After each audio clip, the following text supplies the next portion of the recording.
author bio answer is that I've always been creative, art, theater, film, painting, drawing, anything but singing. I don't do that, and you don't want to hear that. I earned a bachelor's degree in theater and military science from Eastern Michigan University. I know, theater and military science, it doesn't seem like that goes together at all, but that's what I got. I spent most of my time while I was there either on the stage, acting, rappelling down buildings in my camouflage, or working one of 3 jobs. After college, I moved out to Los Angeles, like so many other want-to-be actors, in pursuit of my dreams, my name, and lights. I worked to pay the bills at a normal 9-to-5 job, but my love was always acting, and I was actually somewhat successful, mostly in commercials and independent films, but I had a great time doing it. I've done everything from secretarial work to business development to being the director of a private preschool. I have fired an M16 machine gun, jumped out of a C-130 aircraft, and given birth twice. But although my heart will always be in Michigan and my passions will always be in California, I actually live in the South with my husband and 2 amazingly beautiful children.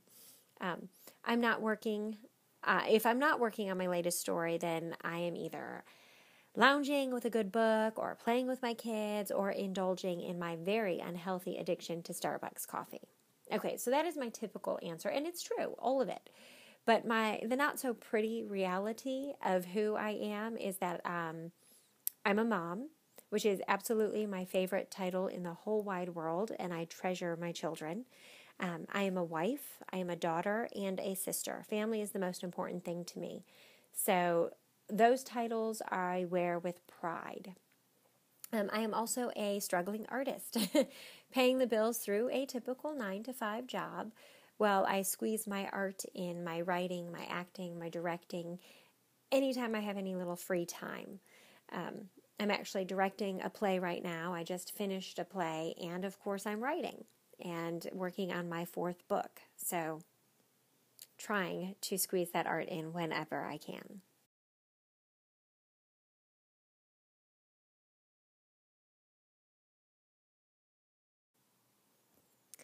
I write young adult supernatural fiction. Vampires, shapeshifters, and witches. Oh my.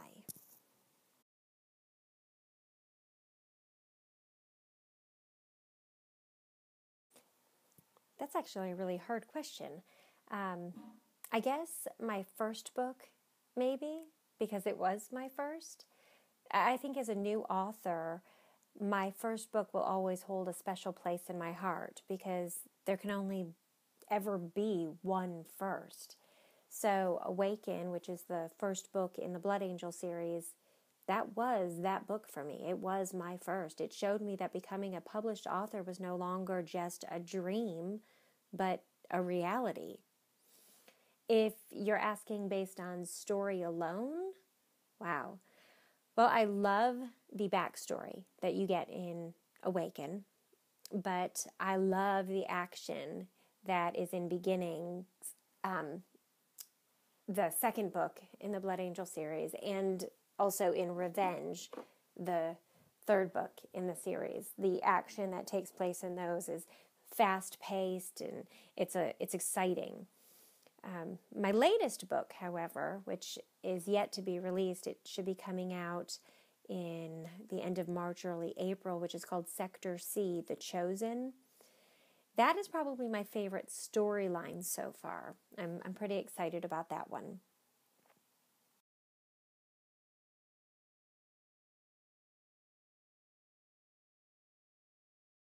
When I wrote my first 3 books, I pulled characteristics for some of my characters from people I know. Not all of them, but some of them. Allie, aka Alira, my lead, is probably the character I wish I was most like. She has this survivor's strength. She doesn't give up just because things are hard. That's something that my parents both taught me as I was growing up, both me and my sister. So it's also a lesson I've tried to teach my children, not to give up when something gets hard, that you need to push forward and give it your all. And if you really want something bad enough, or if you want to learn something, or you want to do something bad enough, you can do it. So I think that in that aspect I am most like Allie, and in that aspect I am also still striving to be like Allie.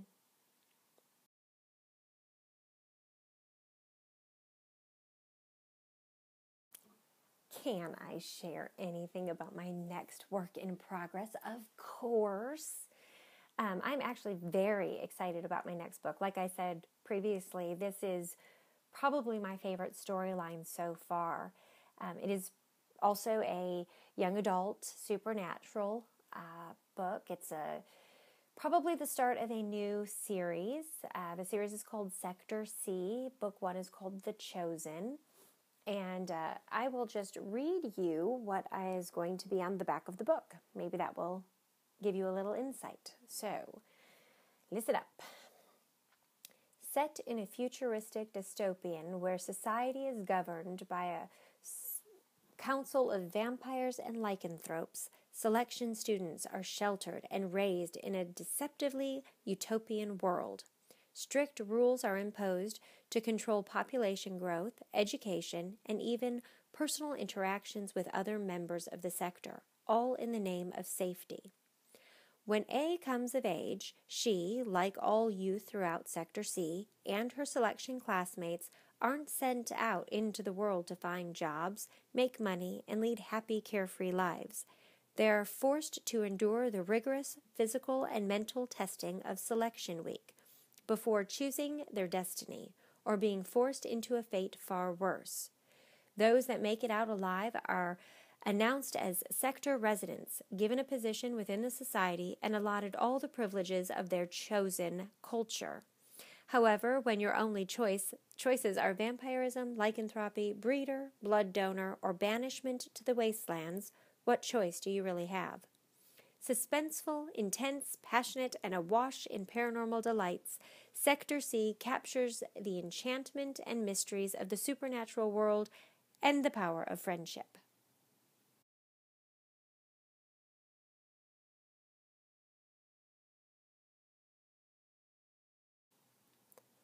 Okay, I will answer this question in terms of my newest novel, Sector C, The Chosen, because when I wrote the Blood Angel series books, Awaken, Beginnings, and Revenge, although I had character profiles in mind, what they would look like, their characteristics, that type of stuff, I didn't actually select actors or actresses that I would envision being those characters. I did things a little differently with Sector C. I created their character profiles, what they would look like, their characteristics, but then I also went out and I sought out actors and actresses that I could picture as those characters. And while I wrote the manuscript, I had those characteristics, those pictures right there in front of me to reference, to refer to as I wrote out their roles, their parts. Being an actress, a lot of times when I'm writing, things come to mind, and I write as if I'm watching a movie or watching a play, and they kind of flow scene by scene for me. So some of the actors and actresses that I have in my head as I'm writing this are Adelaide Kane, Rose Leslie, Torrance Combs, Keegan Allen, Evan Hoffer, Catherine Bell. So those are just a few, and I will actually list more of them in my typed up answers to these questions. So at some place within this blog, you'll also probably see my typed up answers. So you'll actually see who I'm matching with these names. And then when you read the story, maybe you can let me know if you envision the same people.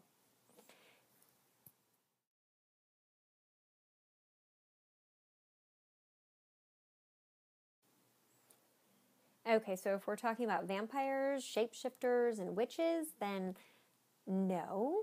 I don't really believe that those types of supernatural creatures exist in real life. I do believe that there are cultures of people that call themselves vampires.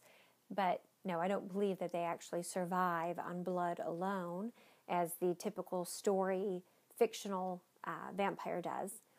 Other than that, no, I believe that supernatural creatures are fiction, but a wonderful fiction they are. I mean, I grew up watching the movies and reading the books and have loved all things supernatural since as far back as I can remember. Now, if we're talking about ghosts, I will step out on a limb and say, yes, I do believe that there are spirits that exist around us. Have I seen a ghost? No, but that doesn't mean that they don't exist. So I do believe that there are aspects of the supernatural world that could be seen as nonfiction.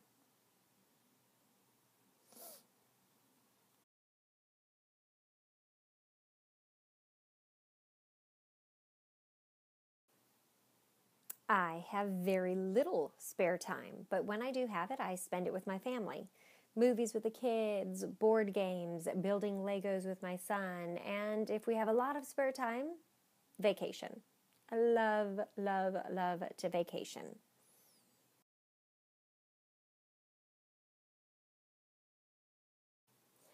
Okay, both. Absolutely both. The writer in me says that I should read the book, and the actress in me says to watch the movie. Honestly, I love to do both, and it doesn't really matter which order I do them in. If I read a book that I love, then I will watch the movie. Even if I hear that the movie's not great, I will watch it simply to support the author of the book. If I watch a movie and I either love it or I see that there is potential there in the story, then I will read the book. Like many people, oftentimes I find that books tend to be better than movies simply because there is more room for the detailed descriptions, and I love hearing the way that authors, their words on paper just create pictures in your head.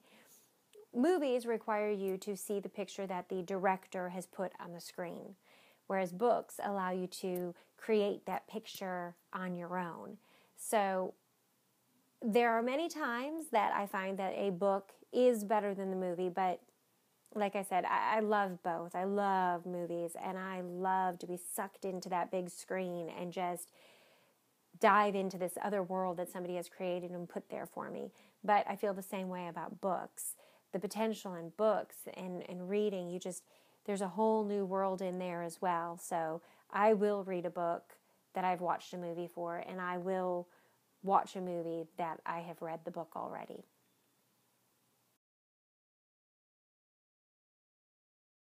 Favorite questions, because you're telling me to pick just one, and there are so many that I would pick. But okay, I will play this game. Pick just one famous person alive today. And who would I pick? I would probably have to say Stephen King. He is one of the first authors that really made me love reading. I was one of those children that absolutely hated to read. My mother would drag me to the library every weekend, make me pick out books. We'd read them, and take them back the next weekend just to get more. And I hated it. It was a chore. I loved the trip to the library. We got to ride our bikes. That was fun. Me, my mom, and my sister. But boy, did I hate reading.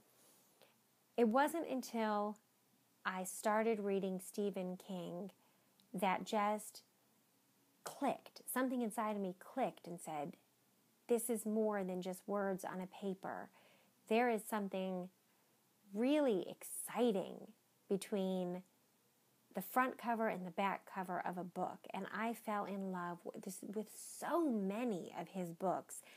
And I've read them multiple times because every time you read them, you get sucked in and you realize there were things that you don't remember from the first time you read them. And he just creates characters in such an amazing way and these plot twists. And it's just, his writing is just magical. Now, he's not the only author that makes me feel that way, but he is definitely one of the first and definitely an inspiration to me, and made me not only love reading, but made me love creating stories and writing as well. Okay, so I have this list of lightning round things, and I'm not really sure how to do lightning round when nobody else is asking me the questions, so I guess I'll just read them and give my answers. And now that I'm being recorded, I guess I don't really have to do as fast as a lightning round kind of sounds like I would do, but I will try to go lightning round. So Coke or Pepsi? Coke, definitely Coke. Zombie apocalypse or alien invasion? That's not hard. Zombie apocalypse. Scooby-Doo or Scrappy-Doo? Scooby-Doo. Come on. Seriously. Beach or mountains? Beach. I cannot take the cold. I have to have the sun and the heat and the sand between my toes. MP3 or records? MP3. I like an MP3. So much easier. Video games or board games? Board games. By far, board games. Family night and round a table playing a board game is awesome. Facebook or Twitter? I like them both. I use them both. I understand Facebook better, so probably Facebook. Twilight or Vampire Diaries? Twilight to read, Vampire Diaries to watch. Christmas or Halloween? I like Thanksgiving best. Pop-Tarts or toaster strudels? Strawberry Pop-Tarts without frosting and not toasted. Okay, I don't know how lightning fast I went, but that is the lightning round, and there you have it.